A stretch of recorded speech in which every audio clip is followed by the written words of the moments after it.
Un morto, un cinquantenne padovano e 5 feriti. È drammatico il bilancio degli incidenti avvenuti lungo la A13 tra i caselli di Monselice e Boara Pisana in direzione di Rovigo.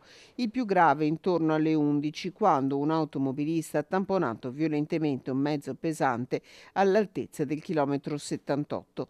Tempestivo l'intervento dei soccorsi già in autostrada per il precedente incidente che hanno estratto dalle lamiere il conducente dell'auto, una Mini Cooper, che nonostante il disperato tentativo di rianimazione dei sanitari del SUEM 118 non ce l'ha fatta.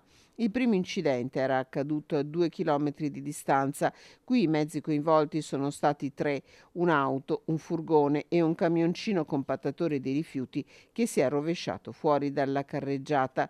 5 i feriti più gravi, 2 occupanti del camion compattatore estratti dalle lamiere dai vigili del fuoco.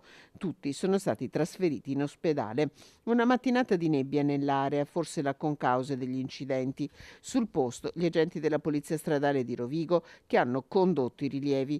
In tilt il traffico per buona parte della mattinata con code anche lungo la viabilità ordinaria invasa dai veicoli fatti uscire dall'autostrada a causa della chiusura temporanea dei caselli.